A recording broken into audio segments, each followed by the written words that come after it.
Hi, good evening all. Last క్లాస్లో W0, W1, W2 వరకు చూసాం కదా ఈ గ్రాఫ్స్. ఈ క్లాస్లో W0, W1, W2ని డెరైవ్ చేద్దాం. So first corner frequency, resonance frequency. So resonance frequency అనేది ఎప్పుడు ఎగ్జిస్ట్ అవుతుందని చెప్పాను already. At which the capacitive reactance must be equal to the inductive reactance. ఆ కండిషన్లో మనకి ఏమవుతుంది, రెజోనెన్స్ ఫ్రీక్వెన్సీ ఎగ్జిస్ట్ అవుతుంది. So XC equal to XL. So XCని ఏ విధంగా రాసుకోవచ్చు అని చెప్పాను. XC equal to 1/ωc. XL నేను అది ఎలా రాసుకోవచ్చు అని చెప్పాను, ωL. సో రెజోనెన్స్ కండిషన్లో మనం ఏం చేస్తామంటే ఒమేగా ఎలా తీసుకుంటాం అంటే ఒమేగా నాటుగా కన్సిడర్ చేసుకుంటాం. సో ఈ కండిషన్ బేస్ చేసుకొని నేను ఏం చేస్తానంటే so 1/ωc equal to ωL. So దీని నుంచి మనకి ఏమవుతుంది, 1/LC ఈక్వల్ టు ω0². సో దీని నుంచి ω0 ఈక్వల్ టు 1/√LC. సో ఇదే రెజోనెన్స్ ఫ్రీక్వెన్సీ. సో అదేవిధంగా ఈ టూ కార్నర్ ఫ్రీక్వెన్సీస్, ఇక ఈ టూ కార్నర్ ఫ్రీక్వెన్సీస్ మనం ఎలా డెరైవ్ చేస్తామంటే ఆ కండిషన్ అనేది. సో జనరల్గా current I equal to VM/R. ఎప్పుడు అంటే ఇది ఈ VM అంటే ఏందేమో మ్యాక్సిమం వోల్టేజ్, R అంటే రెసిస్టెన్స్, I అంటే కరెంట్. ఈ VM అనేది ఎప్పుడు ఎగ్జిస్ట్ అవుతుందంటే ఈ రెజోనెన్స్ ఫ్రీక్వెన్సీ దగ్గర. ఇన్ కేస్ ఆఫ్ ఈ టూ కార్నర్ ఫ్రీక్వెన్సీస్ దగ్గర తీసుకున్నప్పుడు వోల్టేజ్ అనేది నాకేమవుతుందంటే RMS వాల్యూ అవుతుంది.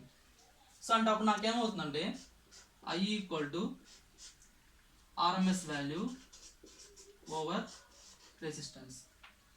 సో జనరల్గా ఈ కరెంట్ని in terms of maximum voltage note చేసినప్పుడు సో జనరల్గా VRMS equal to VM/√2. So దీని వాల్యూ ఇందులో ప్లేస్ చేసుకున్నప్పుడు current I equal to VM/√2R. So ఇది నాకేమైంది, కరెంట్ అయింది. అంటే ఈ టూ కార్నర్ ఫ్రీక్వెన్సీస్ దగ్గర నాకు కరెంట్ అనేది ఏమైందంటే VM/√2R. సో ఈ డినామినేటర్ ఉండే టర్మ్ నేనేమనుకోవచ్చు అంటే ఇంపిడెన్స్గా తీసుకోవచ్చు. So impedance, so let us take Z impedance equal to √2R. అంటే ఈ టూ కార్నర్ ఫ్రీక్వెన్సీస్ దగ్గర నాకు ఇంపిడెన్స్ అనేది ఏమైంది, √2R అయింది. సో జనరల్గా ఈక్వేషన్ బేస్ చేసుకొని ఇంపిడెన్స్ అంటే ఏంటంటే resistance plus J into ωL minus 1/ωc. So R plus J into ωL minus 1/ωc. So ఎప్పుడైతే దీని యొక్క వాల్యూ అనేది, దీని యొక్క మ్యాగ్నిట్యూడ్ వాల్యూ అనేది √2 టైమ్స్ R అవుతుందో అప్పుడు నాకు ఏమవుతుందంటే ఈ టూ కార్నర్ ఫ్రీక్వెన్సీ ఎగ్జిస్ట్ అవుతాయి నాకు. సో కాబట్టి నేను ఏం చేస్తానంటే దీని యొక్క మ్యాగ్నిట్యూడ్ అంటే ఏంది, mod Z, √, real part square plus imaginary part square.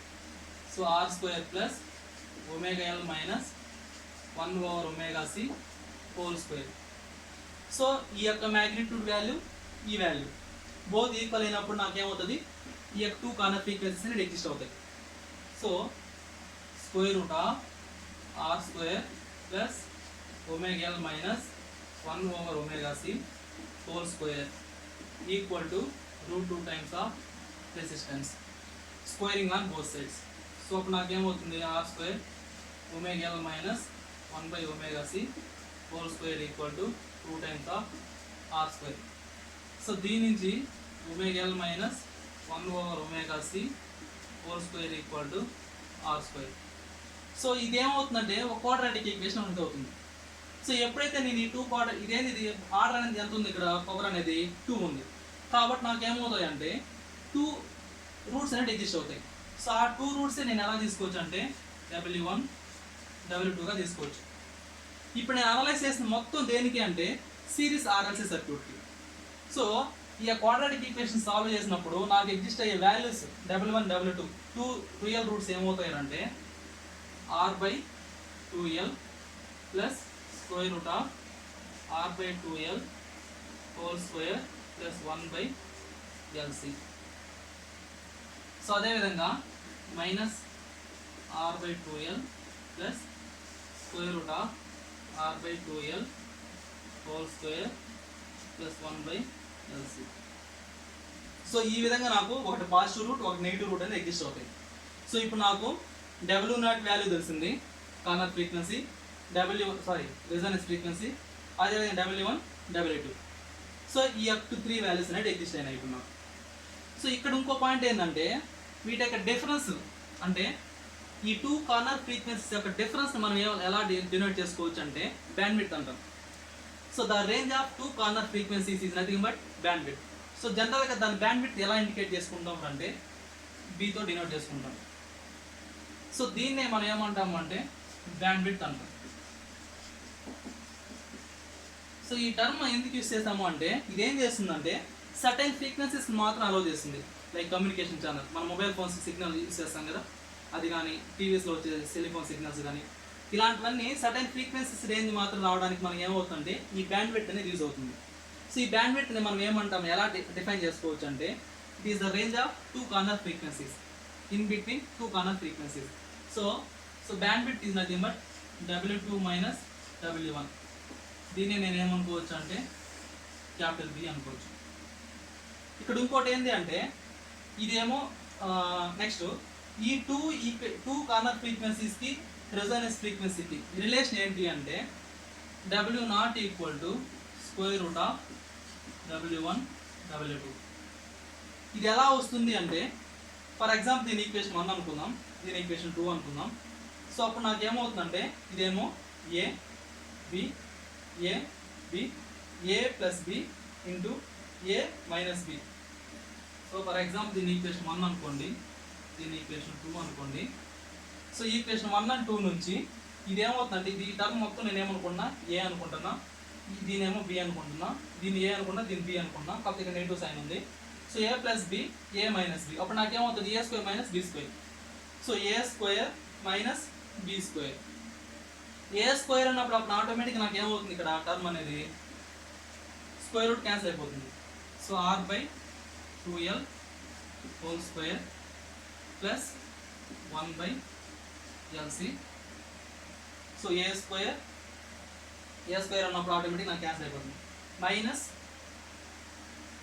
B square అంటే R by 2l whole square. So అప్పుడు నాకేమైంది, ఈ 2 టర్మ్స్ క్యాన్సిల్ అయిపోయా. సో 2 టర్మ్స్ అప్పుడు క్యాన్సిల్ అయినప్పుడు అప్పుడు నాకేమవుతుంది, నేను ఏమన్నాను ఈ రెండింటిని ప్రొడక్ట్ చేశాను W1 into W2. So that equal to W1 W2. So ఈ 2 టర్మ్స్ క్యాన్సిల్ అయినాయి. So 1 by LC equal to ఏమైంది నాకు ఇప్పుడు W1 W2 అయింది.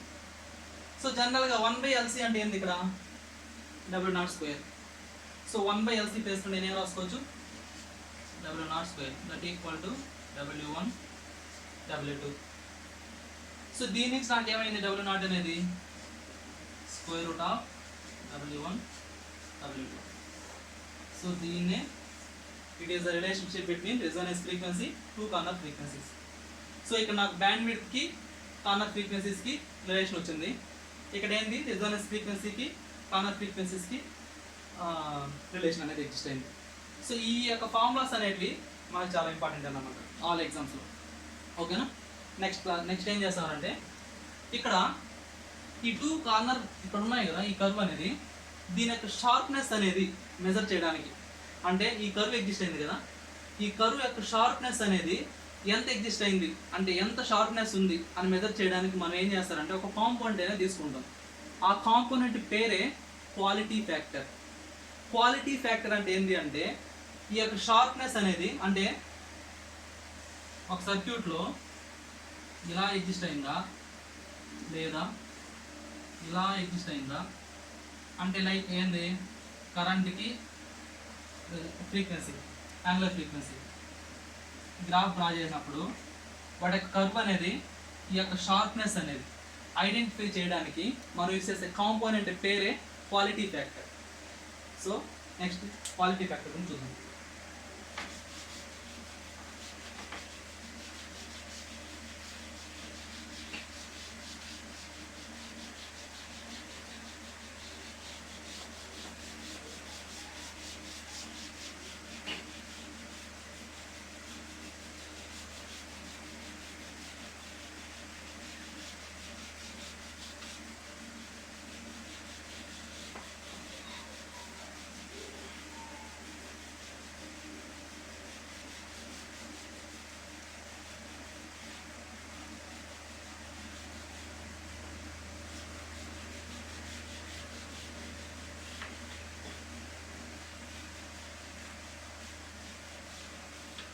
సో నెక్స్ట్ చూడండి quality factor.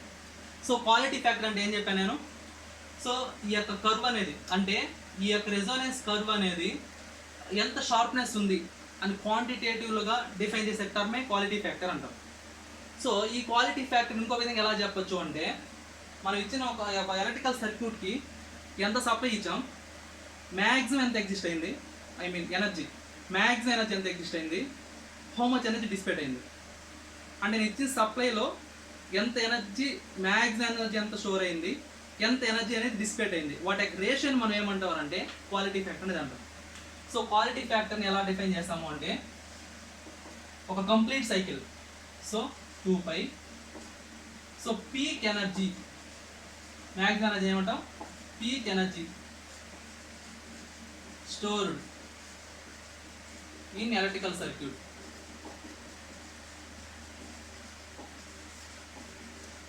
Over power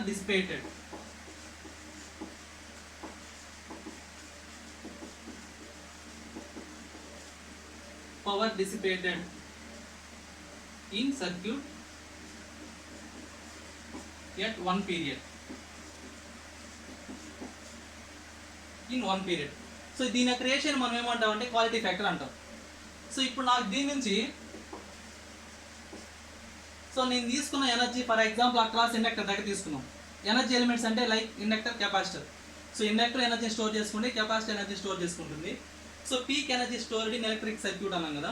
so energy stored in inductor అంటే ఈ ఫార్ములా ఏంటంటే half Li² over power dissipated.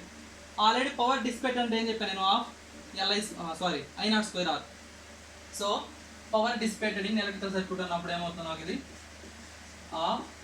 I0² R. ఇక్కడ ఇంకోటి ఏంటంటే ఎట్ వన్ పీరియడ్ అన్నాం. ఎట్ వన్ పీరియడ్ అంటే టైం T. సో దీన్ని నేను ఏమనుకుంటానంటే టైం పీరియడ్కి ఫ్రీక్వెన్సీకి ఎలా ఉంటుందంటే రిలేషన్ అనేది ఇన్వర్స్గా ఉంటుంది. సో కాబట్టి దీని ప్లేస్ నేను ఏం చేసుకుంటాను, 1/f రాసుకుంటాను. So Li² over I0² R over 1 frequency. So ఇప్పుడు నాకు ఈ half get cancel, I0 get cancel. ఈ ఎఫ్ అనేది ఏమవుతుంది ఇక్కడ న్యూమరేటర్కి వెళ్తుంది, అంటే FL ఓవర్ R. సో ఇక్కడ ఆల్రెడీ నాకు 2πFL ఉంది. సో అప్పుడు నాకు ఏమైందంటే quality factor equal to 2π into so F into L over resistance R. So జనరల్గా ఒమేగా యాంగులర్ ఫ్రీక్వెన్సీ అంటే ఏంటి అంటే 2πF. సో 2πF అంటే యాంగులర్ ఫ్రీక్వెన్సీ. సో దీనిపైన నేను ఏం చేస్తాను, ఒమేగా ప్లేస్ చేసుకుంటాను. So omega L/R. సో ఇదే quality factor. So quality factor Q equal ఏమైంది, ఒమేగా L/R. సో జనరల్గా XL అంటే ఏంది, ఇండక్టివ్ రియాక్టెన్స్ని ఒమేగాగా ఇండికేట్ చేసుకుంటాం. సో కాబట్టి నేను ఏం చేస్తాను, క్వాలిటీ ఫ్యాక్టర్ అంటే XL/R. సో క్వాలిటీ ఫ్యాక్టర్ని ఇంకో విధంగా ఎలా ఇండికేట్ చేసుకోవచ్చు అంటే XL/Rగా ఇండికేట్ చేసుకోవచ్చు. నెక్స్ట్ ఇంకోటి ఏంటంటే బ్యాండ్ విడ్త్కి క్వాలిటీ ఫ్యాక్టర్కి ఏమైనా రిలేషన్ ఉందా అంటే, సో దాన్ని బట్టి ఇప్పుడు చూద్దాం. సో జనరల్గా నేను ఆల్రెడీ ఇంతకుముందు ఏం చెప్పాను, bandwidth is nothing but it is the range of 2 corner frequencies or difference between 2 corner frequencies అని చెప్పాను. సో ఇప్పుడు నాకు ఏంటంటే, so bandwidth equal to జనరల్గా W2 మైనస్ W1.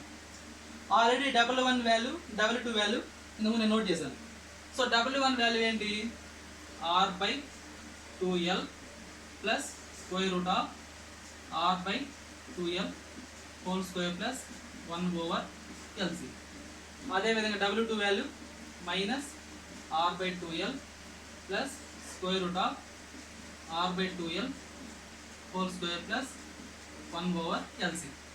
సో ఇప్పుడు నా బ్యాండ్ విడ్త్ అంటే ఏం చెప్పాను నేను, W2 మైనస్ W1 అంటే. సో ఈ కాంపోనెంట్ రిమూవ్ చేస్తే అప్పుడు నాకు ఏమవుతుంది, సో R/2L ప్లస్ ఈ కాంపోనెంట్ నుంచి ఇది క్యాన్సిల్ చేస్తే ఈ 2 కాంపోనెంట్స్ ఎలిమినేట్ అవుతాయి. నాకు అప్పుడు ఎగ్జిస్ట్ అయ్యే కాంపోనెంట్ ఏంది, మైనస్ R/2L వస్తుంది. ఇక్కడ నాకు బ్యాండ్ విడ్త్ అంటే W2 మైనస్ W1 ఉండాలనే రూల్ ఏం లేదు. ఏ కాంపోనెంట్ ఎలా తీసుకోవచ్చు అంటే W equal to W1 minus W2 అయినా తీసుకోవచ్చు. సో మన కన్వీనియంట్. సో ఇప్పుడు నేను ఈ నెగిటివ్ కాంపోనెంట్ రిమూవ్ చేసుకోవడం నేనేం చేస్తానంటే W1 మైనస్ W2 తీసుకుంటాను. సో అప్పుడు నాకు ఎగ్జిస్ట్ అయ్యేది ఏమో ఎగ్జిస్ట్ అవుతుందంటే, సో ఈ రెండు చేసినప్పుడు సాల్వ్ చేసినప్పుడు, సో ఈ కాంపోనెంట్ నుంచి ఈ కాంపోనెంట్ రిమూవ్ చేసినప్పుడు అప్పుడు నాకు ఏమవుతుందంటే ఇక్కడ so R/2L plus R/2L whole square plus 1/LC.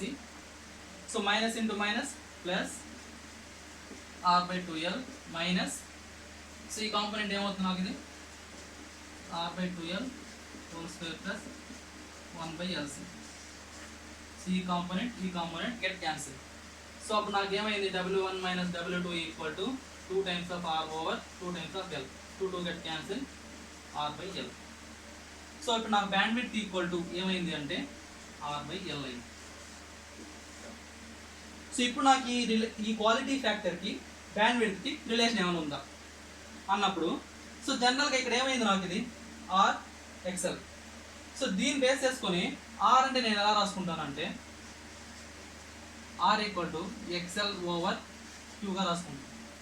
So దీని వాల్యూ అయితే ఇందులో ప్లేస్ చేసుకుంటాను. సో అప్పుడు నాకు బ్యాండ్విడ్త్ ఈక్వల్ టు ఏమవుతుంది అంటే, సో R ప్లేస్లో XL over Q into inductor. ఇక్కడ ఆల్రెడీ XL అంటే ఏం చెప్పాను నేను, ఒమేగా L. సో కాబట్టి omega L over QL, LL get cancel, omega over Q. So దీని నుంచి bandwidth equal to omega over quality factor. ఇక్కడ ఒమేగా అనేది ఏంటి అంటే రెజొనెన్స్ ఫ్రీక్వెన్సీ. ఆల్ ఇక్కడ మనం తీసుకునే ప్రతి కండిషన్లో ఇక్కడ మనం తీసుకునే అన్ని ఏంటి అంటే రెజొనెన్స్ కండిషన్ దగ్గర మనం తీసుకుంటున్నాం కాబట్టి ఒమేగా నాట్.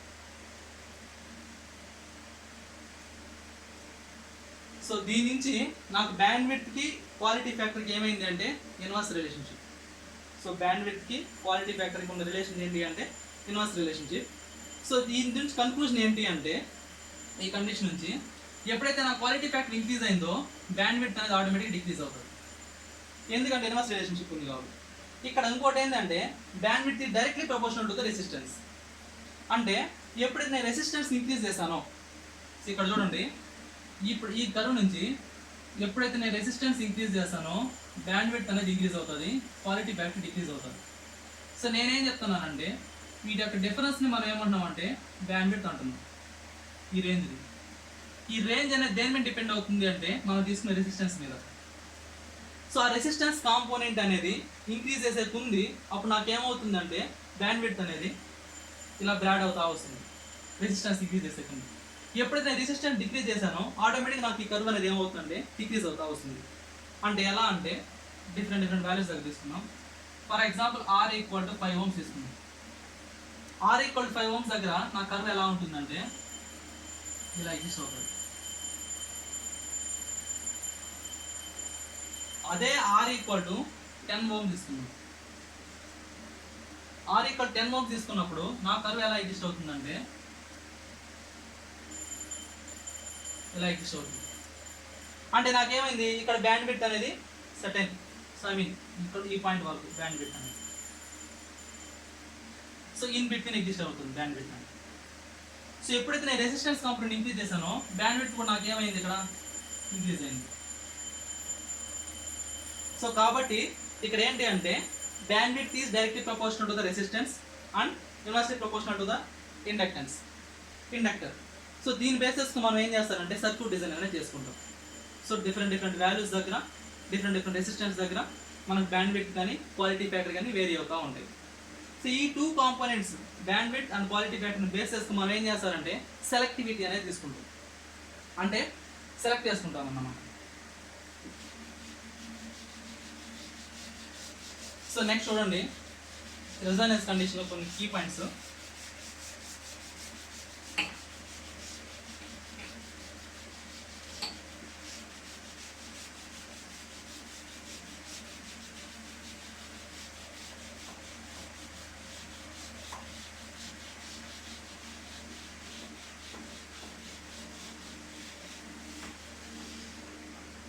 సో రెజొనెన్స్ కండిషన్లోనే ఇంకో పాయింట్ ఏంటంటే క్వాలిటీ ఫ్యాక్టర్ని మనం తీసుకునే ఆర్ఎల్సి సర్క్యూట్లో ఒక నిమిషం, ఇది రెసిస్టెన్స్, ఇది ఇండక్టర్, కెపాసిటర్. సో మనం తీసుకున్న ఆర్ఎల్సి సిరీస్ సర్క్యూట్ కాబట్టి ఇది సప్లై వోల్టేజ్, ఇందులో ఫ్లో కరెంట్ వచ్చేసి I. సో నేనేం చెప్పాను, ఇందులో దగ్గర ఉండే వోల్టేజ్ VR, ఇండక్టర్ దగ్గర ఉండే వోల్టేజ్ VL, కెపాసిటర్ దగ్గర ఉండే వోల్టేజ్ VC. సో దీని దగ్గర ఉండే వోల్టేజ్ ఏమో DC, VL, VR, entering current, leaving current. So ఇప్పుడు దీని నుంచి VR ఈక్వల్ టు ఏం రాస్తాం మనం, voltage across resistor is nothing but current into R, I into R. So in terms of I అనేది ఇన్ టర్మ్స్ ఆఫ్ వోల్టేజ్లో మార్చుకున్నప్పుడు అప్పుడు నాకు ఏమవుతుందండి, ఇది I equal to VM by R into R. So voltage VR equal to I into R. So VM by R. ఇప్పుడు నాకు ఏమవుతుందంటే వోల్టేజ్ అక్రాస్ రెసిస్టర్ దగ్గర ఏమవుతుంది, నాకు మ్యాక్సిమం వోల్టేజ్ అనేది ఎగ్జిస్ట్ అవుతుంది, that is nothing but VM. అదేవిధంగా voltage across inductor, voltage across inductor తీసుకునే అక్కడికి ఏమవుతుందంటే నాకు I into J XL. So దీన్ని ఏం చేసుకోవచ్చు అంటే మనం J టర్మ్ బిఫోర్ రాస్తే I ఇంటూ ఒమేగా L. ఇక్కడ నాకు కరెంట్ అనేది ఏమవుతుందంటే J omega L. So VM, I అంటే VM by R. So VM by R, current I equal to ఇందులో ఉన్నది VM బై R. సో దీని నుంచి VL, ఇక్కడ J ఒమేగా Lని మనం ఎలా రాసుకోవచ్చు అంటే దీని ప్లేస్ మనం ఎలా రాసుకోవచ్చు అంటే క్వాలిటీ ఫ్యాక్టర్ రాసుకోవచ్చా. క్వాలిటీ ఫ్యాక్టర్ అంటే ఆల్రెడీ నేనేం చెప్పాను, so quality factor is nothing but XL by R, R omega L by R. So ఇలా ఇండికేట్ చేసుకోవచ్చు అని చెప్పాను. సో ఇప్పుడు నాకు ఈ టర్మ్ ప్లేస్లో నేను ఏం చేస్తాను అంటే క్వాలిటీ ఫ్యాక్టర్ రాసుకుంటాను, అంటే ఈ టర్మ్ మొత్తంలో. సో అప్పుడు నాకేమవుతుందంటే ఇక్కడ సారీ ఇక్కడ J ఉండదు. So quality factor times of VM, VL equal to quality factor times of VM. Similarly capacitor దగ్గర కూడా నాకేమవుతుందంటే ఇక్కడ సేమ్ యాజ్ యూజువల్. అప్పుడు నాకేమవుతుందంటే ఇక్కడ J into I 1 over omega C, 1 over omega C. So ఇప్పుడు నాకు I ప్లస్లో VM over R J omega C. So దీన్ని నేను ఎలా రాసుకోవచ్చు అంటే VM ఇంటూ క్వాలిటీ ఫ్యాక్టర్ రాసుకోవచ్చు. ఇక్కడ నా క్వాలిటీ ఫ్యాక్టర్ ఏమవుతుందంటే ఇందులో 1 బై ఒమేగా C R అవుతుంది, ఇందులోకి వచ్చేసరికి కెపాసిటర్ దగ్గర ఉండేసరికి. సో ఈ రెండింటి నుంచి నేను ఏం చెప్పచ్చు అంటే ఈ సిరీస్ రెజోనెన్స్లో వోల్టేజ్ టైమ్స్, ఇక్కడ నాకు అక్రాస్ ఇండక్టర్ దగ్గర ఉండే వోల్టేజ్ ఏమైంది అంటే క్వాలిటీ ఫ్యాక్టర్ టైమ్స్ వోల్టేజ్ అయింది. అంటే అక్కడ ఎగ్జిస్ట్ అయ్యే వోల్టేజ్ అనేది క్వాలిటీ ఫ్యాక్టర్ టైమ్స్ వోల్టేజ్ అనేది ఎగ్జిస్ట్ అయింది అక్రాస్ ఇండక్టర్ దగ్గర. సో కాబట్టి ఇక్కడ ఏమైందంటే నాకు వోల్టేజ్ అనేది మ్యాగ్నిఫికేషన్ జరిగింది, అంటే ఏమైంది, ఇంక్రీజ్ అయింది. కాబట్టి ఈ సిరీస్ రెజోనెన్స్ సర్క్యూట్ నేను ఏమనొచ్చు అంటే వోల్టేజ్ మ్యాగ్నిఫికేషన్ సర్క్యూట్ అంటాం. సో కాబట్టి ఆల్ సిరీస్ సర్క్యూట్స్ మనం ఏమనొచ్చు అంటే వోల్టేజ్ మ్యాగ్నిఫికేషన్.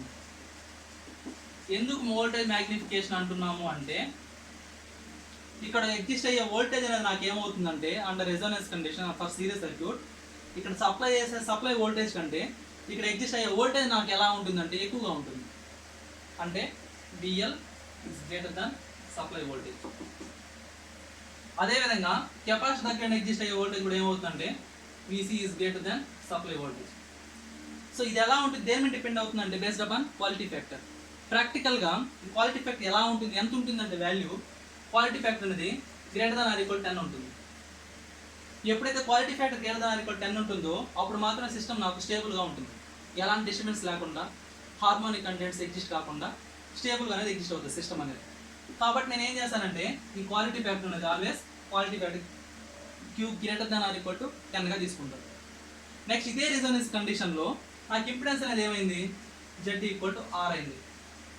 సో ఇక్కడ ఈ రెజోనెన్స్ కండిషన్లో ఇంపిడెన్స్ అనేది ఎలా ఉంది అంటే చాలా తక్కువ ఉంది. ఈ గ్రాఫ్ నుంచి ఇంపిడెన్స్ వాల్యూ చాలా తక్కువ ఉంది. So impedance should be very low, minimum. అదేవిధంగా కరెంట్ అనేది ఎలా ఉంది అంటే హైగా ఉంది. సో కరెంట్ అనేది హైగా ఉంది కాబట్టి కరెంట్ ఐ ఉంది అంటే దాని మీనింగ్ ఏంటి అంటే సర్క్యూట్ ఎలా డిఫైన్ చేస్తామంటే యాక్సెప్టార్ సర్క్యూట్ అంటాం. ఎప్పుడైతే కరెంట్ నాకు ఎక్కువ ఉంటుందో అలాంటి సర్క్యూట్ నేను ఏమంటానంటే యాక్సెప్టార్ సర్క్యూట్ అంటాను. ఎప్పుడైతే నాకు కరెంట్ తక్కువగా ఉంటుందో అలాంటి సర్క్యూట్ నేను ఏమంటానంటే రిజెక్టర్ సర్క్యూట్ అంటాను.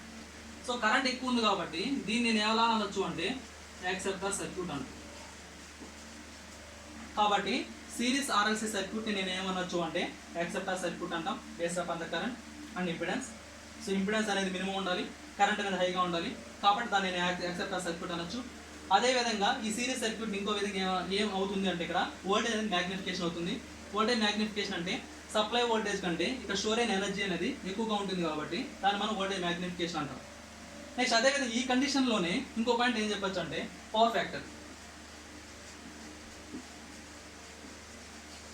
సో పవర్ ఫ్యాక్టర్ జనరల్గా దేంతో ఇండికేట్ చేసుకుంటామంటే కాస్ పై అంటాం. So cos phi is nothing but power factor. So cos phi indication ఎలా చేస్తామంటే రెసిస్టెన్స్ ఓవర్ ఇంపిడెన్స్.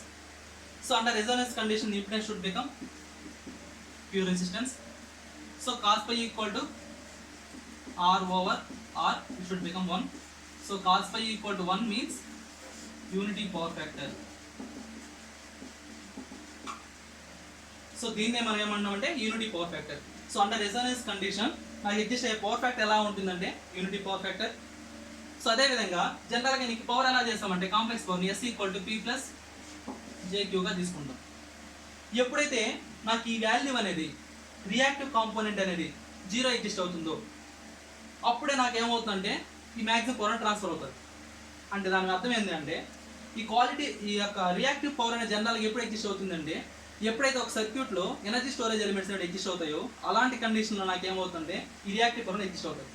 ఈ reactive component exist main develop అయ్యేది దేనివల్ల అంటే ఎనర్జీ స్టోరేజ్ ఎలిమెంట్స్ వల్ల, లైక్ ఇండక్టర్ కెపాసిటర్ వల్ల. ఇప్పుడు నాకు ఈ కాంపోనెంట్స్ అనేవి ఏమైపోయినాయంటే వాటి యొక్క వాల్యూస్ అనేది స్టోరేజ్ ఎనర్జీ అనేది ఈక్వల్ అయింది, ఆపోజిట్ మ్యాగ్నిట్యూడ్ అయింది, ఆపోజిట్ పొలారిటీ అయింది.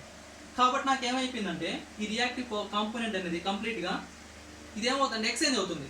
లైక్ కెపాసిటర్ నుంచి ఇండక్టర్ నుంచి కెపాసిటర్కి ఆ యొక్క ఎనర్జీ ఇండక్టివ్ రియాక్టివ్ పవర్ అనేది ఏమైందంటే చేంజ్ అవుతూ ఉంది. దానివల్ల నాకు ఏమవుతుందంటే ఆటోమేటిక్గా ఈ కాంపోనెంట్ అనేది 0 అవుతుంది. సో కాబట్టి దీని నుంచి ఇంకో విధంగా ఎలా చెప్పొచ్చు అంటే cos phi equal to P over S complex power. అంటే రియల్ పవర్, P అంటే రియల్ పవర్, Q అంటే రియాక్టివ్ పవర్, S అంటే కాంప్లెక్స్ పవర్. ఇప్పుడు నాకు ఈ complex power should becomes completely only real power, there is no reactive power. ఈ reactive power exist అయ్యేది నాకు ఇండక్టర్ కెపాసిటర్ వల్ల, బట్ ఈ ఇండక్టర్ రియాక్టర్ ఎగ్జిస్ట్ అయిన పవర్ అనేది ఏమవుతుందంటే కంప్లీట్గా 0 అయిపోతుంది. సో కాబట్టి నాకు ఈ P అనేది ఏమైందంటే ఇక్కడ P ఈక్వల్ టు S అయింది. కాబట్టి నాకు కాస్ పై ఈక్వల్ ఏమవుతుందంటే P over P, that is nothing but 1. So cos phi equal to 1, that is nothing but unity power factor. ఇక్కడ ఇంకోటి ఏంటంటే దీని ఈ గ్రాఫ్ నుంచి ఇక్కడ ఈ కర్వ్ అనేది డిక్రీజ్ అవుతూ ఇంక్రీజ్ అవుతూ ఉంది. సో జనరల్గా నేను ఇంపిడెన్స్ అంటే ఏం చెప్పాను అంటే ఇక్కడ impedance equal to R plus J into omega minus 1 over omega C. ఎప్పుడైతే ఈ కాంపోనెంట్ అనేది ఇంక్రీజ్ అవుతుందో, ఈ కాంపోనెంట్ అనేది ఈ ఇండక్టివ్ కాంపోనెంట్ని కెపాసిటీ కాంపోనెంట్ డామినేట్ చేస్తుందో ఆ కండిషన్కి వచ్చేసరికి నాకు ఇంపిడెన్స్ ఏమవుతుందంటే డిక్రీజ్ అవుతుంది. So omega C is greater than omega L అయినప్పుడు ఇంపిడెన్స్ అనేది డిక్రీజ్ అవుతుంది. అదే omega L is greater than omega C అయినప్పుడు ఇంపిడెన్స్ అనేది ఇంక్రీజ్ అవుతుంది. ఎందుకంటే ఇది పాజిటివ్ కాంపోనెంట్, ఇది నెగిటివ్ కాంపోనెంట్. కాబట్టి నాకు ఈ కండిషన్కి వచ్చేసరికి ఈ పాయింట్ నుంచి ఇక్కడ ఒమేగా C అనేది ఎలా ఉంటుందంటే గ్రేటర్ దెన్ ఒమేగా L ఉంటుంది. కాబట్టి it is leading power factor. అదేవిధంగా ఈ కండిషన్కి వచ్చేసరికి omega C is less than omega L. So ఈ కండిషన్ను దీన్ని బట్టి ఈ యొక్క గ్రాఫ్ అనేది ఈ యొక్క ఈక్వేషన్ నుంచి మనం డెరైవ్ చేసాం. ఈ కాంపోనెంట్ వాల్యూ అనేది ఎప్పుడైతే కెపాసిటివ్ కాంపోనెంట్ అనేది గ్రేటర్ దాన్ ఇండక్టివ్ కాంపోనెంట్ ఉంటుందో అప్పుడు నాకు ఇంపిడెన్స్ అనేది కీప్ ఆన్ డిక్రీజ్ అవుతూ ఉంటుంది. ఎప్పుడైతే ఇండక్టివ్ కాంపోనెంట్ అనేది గ్రేటర్ దాన్ కెపాసిటివ్ కాంపోనెంట్ ఉంటుందో అప్పుడు నాకు ఏమవుతుంది ఇంపిడెన్స్ అనేది ఇంక్రీజ్ అవుతుంది. సో కాబట్టి ఈ కండిషన్ బట్టి మనం ఏం చెప్పొచ్చు అంటే ఈ పాయింట్ దగ్గర ఉండేదాన్ని ఏమో యూనిటీ పవర్ ఫ్యాక్టర్ అంటాం, ఈ పాయింట్ దగ్గర ఉండేదాన్ని ఏమో లీడింగ్ పవర్ ఫ్యాక్టర్ అంటాం, ఈ పాయింట్ దగ్గర ఉండేదాన్ని లాగింగ్ పవర్ ఫ్యాక్టర్ అంటాం. సో దీనేమో లాగింగ్ పవర్ ఫ్యాక్టర్, దీనేమో లీడింగ్ పవర్ ఫ్యాక్టర్. సో ఈ విధంగా మనం ఏం చేస్తామంటే గ్రాఫ్ని అనలైజ్ చేసుకుంటాం. సో ఈ రెసోనెన్స్ కండిషన్లో మనకి ఇంపార్టెంట్ పాయింట్స్ ఏంటి అంటే ఈ రెసోనెన్స్ సర్క్యూట్లో ఇంపిడెన్స్ అనేది impedance should becomes Z equal to R. So impedance అనేది ఏమవుతుందంటే కంప్లీట్గా Z ఈక్వల్ టు R అవుతుంది. ఇదే కండిషన్లో inductor capacitor should behaves like a short circuit. ఇదే సర్క్యూట్లో వోల్టేజ్ అనేది ఏమవుతుందంటే మ్యాగ్నిఫికేషన్ అవుతుంది. ఇదే దాంట్లో inductive voltage is greater than supply voltage, capacity voltage is greater than supply voltage. Quality factor అనేది మనం ఎలా మెయింటైన్ చేసుకుంటాం అంటే quality factor is greater than or equal to 10గా మెయింటైన్ చేసుకుంటాం. నెక్స్ట్ పవర్ ఫ్యాక్టర్ అనేది ఎలా ఉంటుందంటే యూనిటీ పవర్ ఫ్యాక్టర్ అనేది ఎగ్జిస్ట్ అవుతుంది. సో ఇదన్నమాట. సో నెక్స్ట్ క్లాస్ ప్రాబ్లమ్స్ అనేది